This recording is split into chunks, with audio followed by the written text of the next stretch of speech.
Hello दोस्तों, मैं doctor Narendra Rathore. 9वीं कक्षा की दूसरी कहानी न्याय मंत्री, उसके दूसरे पार्ट में हम इस कहानी को समझने का प्रयत्न करेंगे। हर कहानी में जहाँ से उसकी शुरुआत होती है वहाँ लेखक एक माहौल का निर्माण करते हैं। जैसे आप लोग फिल्म देखते हैं तो फिल्म की शुरुआत में एक वातावरण का निर्माण, एक दृश्य हमारे सामने खड़ा होता है। ठीक उसी प्रकार हम जब कोई कहानी, कोई स्टोरी पढ़ते जाते हैं तो उस शब्दों के अनुरूप दृश्य हमारे मन में खड़े होते हैं।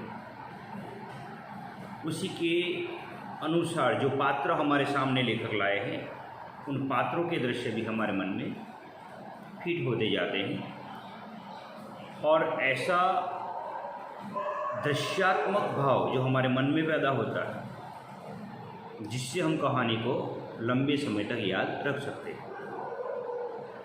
यहाँ पर भी न्याय मंत्री कहानी के शुरुआत में, जैसे मैंने पहले आपको कहा था कि आप अपनी किताब, नोट्स, पेन सब साथ में रखिए और कुछ चीज़ों को नोट भी करते जाइए। लेखक ने शुरुआत की है संध्या का समय। संध्या का समय था, मतलब सांझ का समय था। संध्या मतलब सांझ। आप शब्दों को नोट करते जाइए। चारों ओर अंधकार फैल चुका था, मतलब धीरे धीरे संध्या मतलब सूर्यास्त होने के बाद धीरे धीरे अंधेरा बढ़ता जाता है। अंधकार चारों ओर फैल चुका था। ऐसे में मतलब ऐसे समय में अंधेरे में किसी ने बाहर से घर का दरवाज़ा खटखटाया। यहाँ बाहर शब्द है। बाहर का मतलब होता है बाहर की ओर। अगर हम भीतर है घर के और कोई बाहर से दस्तक देता है, दरवाज़ा खटखटाना मतलब दस्तक देना, आने की सूचना देना। तो हम अगर घर के भीतर हैं तो बाहर मतलब बाहर की ओर, बिल्कुल बाहर शब्द जैसा एक शब्द है बाहर। ये दोनों शब्द अर्थवेद में कभी कभी पूछे जाते हैं। तो आ की मात्रा ब के साथ लगने से बाहर मतलब बाहर की ओर, और आ की मात्रा ह के साथ लगने से मतलब बहार, तो उसका अर्थ बदल जाता है। बाहर का मतलब होता है वसंत ऋतु। आपने काफ़ी गानों में सुना होगा, बहारो फूल बरसाओ, मतलब हे वसंत ऋतु तुम फूलों की वर्षा करो। क्यों, आप जानते हैं? तो बाहर से किसी ने दरवाज़ा खटखटाया। अगर कोई बाहर से दस्तक देता है तो भीतर वाला सवाल करता है कौन है। तो घर के मालिक ने मतलब ब्राह्मण शिशुपाल ने सवाल पूछा कौन है, और ऐसा सवाल पूछते हुए थोड़ा सा दरवाज़ा उन्होंने खोला, मतलब झांका। हम शुरुआत में थोड़ा दरवाज़ा खोलकर देख लेते कि कौन है। शिशुपाल ने भी ये क्रिया की। तो सामने से आवाज़ आई एक परदेसी। जवाब क्या मिला? कौन है के सवाल में जवाब मिला एक परदेसी, मतलब मैं एक परदेसी। बाहर से आवाज़ आई और फिर प्रश्न करता है वह परदेसी कि क्या मुझे रात काटने के लिए स्थान मिल जाएगा? अंधेरा हो गया है, मैं अपने घर नहीं जा पाऊँगा, इसलिए आपके घर में मुझे रात काटने को स्थान मिलेगा, मिल जाएगा? ये भारपूर्वक प्रश्न। पहले मैंने क्लियर किया था कि पहले के राजा महाराजा इस प्रकार अपना वेश बदलकर छुपे वेश में प्रजा की हालत क्या है, राज्य की व्यवस्था क्या है, उसको देखने के लिए घूमते फिरते थे और ऐसे किसी के घर में ठहरते थे, ताकि मेरा राजकाज अच्छे से चल रहा है या नहीं उसका पता उसे लगे और उसमें वह सुधार कर सके। तो जैसे ही शिशुपाल ने पूरा दरवाज़ा खोला, उनके सामने एक नवयुवक खड़ा। नवयुवक यहाँ युवक शब्द के सामने नव व उपसर्ग लगा है। शब्द के आगे कोई शब्द जुड़कर उसका अर्थ बदलता है या अर्थ में कोई परिवर्तन लाता है या उस मूल शब्द की विशेषता बताता है, तब हम उसे उपसर्ग कहते हैं। तो यहाँ नव व युवक की विशेषता बताता है। वैसे युवक अगर हैं तो उससे हमें उसकी पूरी अवस्था का पता चल जाता है। युवक मतलब युवा अवस्था, जो 18 से 35 साल की है। लेकिन नव शब्द लगने से अभी अभी मतलब जो अभी अभी युवा अवस्था में प्रवेश कर चुका है वह 18 से 25 साल की उम्र। तो यहाँ उम्र का अंदाजा भी हम लगा सकते हैं। तो नवयुवक खड़ा था। अब शिशुपाल क्या करता है, उन्होंने मुस्कुराकर कहा, मतलब शिशुपाल ने मुस्कुराकर कहा, यह मेरा सौभाग्य। उस परदेशी को कहा कि यह मेरा सौभाग्य है। सौभाग्य, भाग्य शब्द के आगे सौ क्या है, उपसर्ग।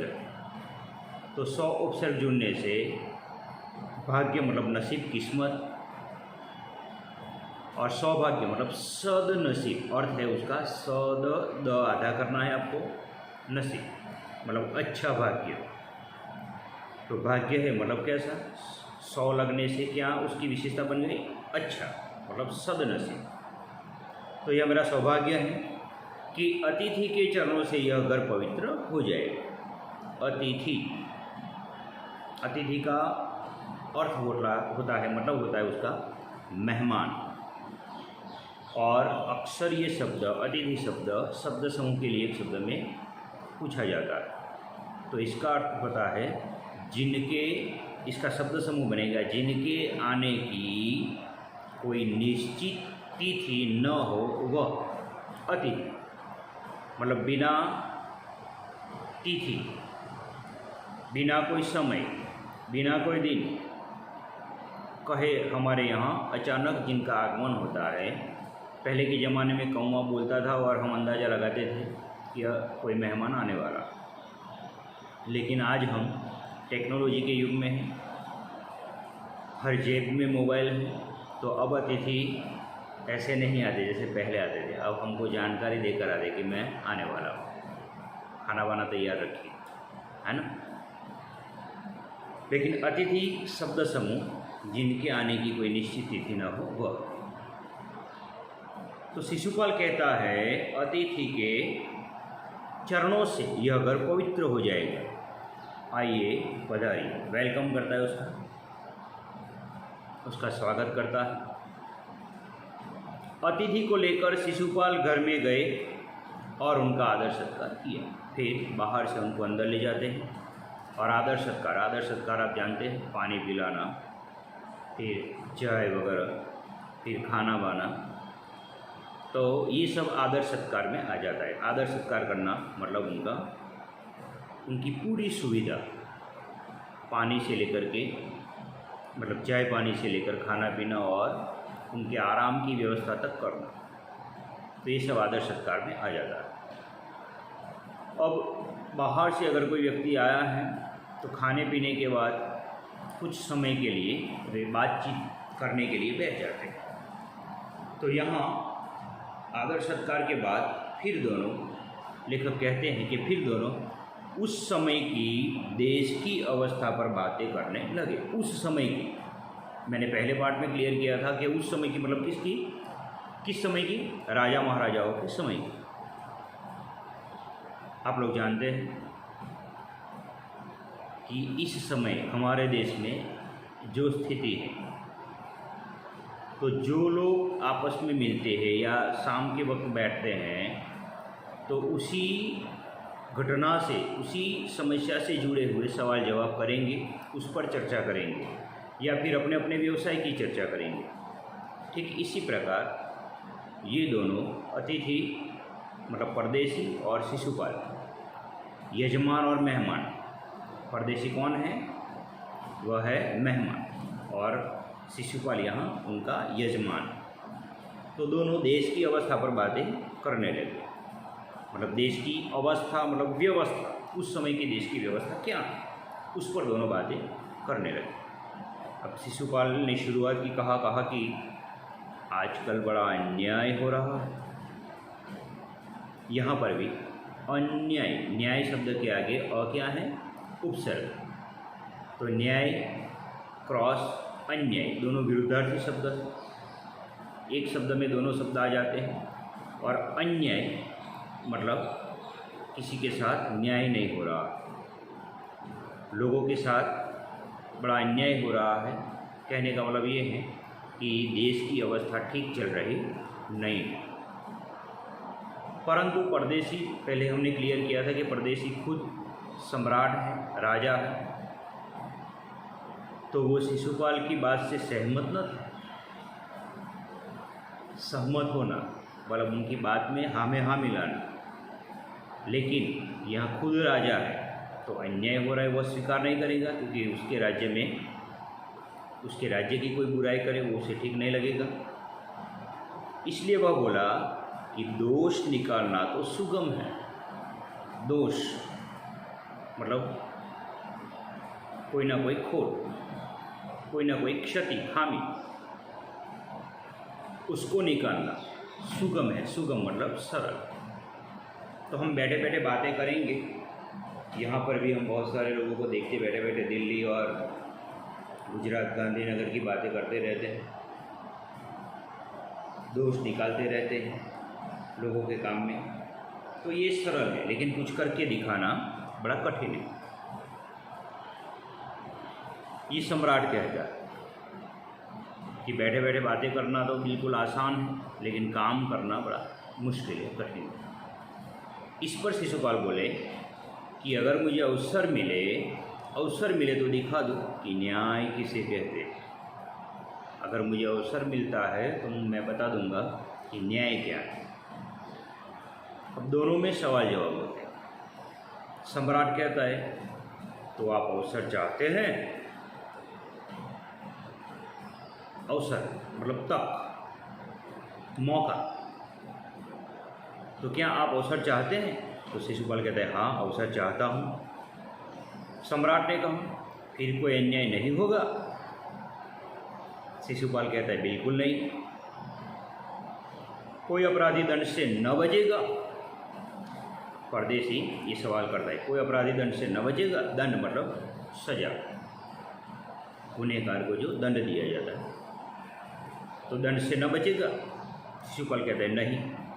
परदेशी ने मुस्कुराकर कहा यह बहुत कठिन काम है, किसी को छोड़ देना मतलब अपराध से कोई न बचे, ऐसी व्यवस्था का निर्माण करना, ये तो बड़ा मुश्किल काम।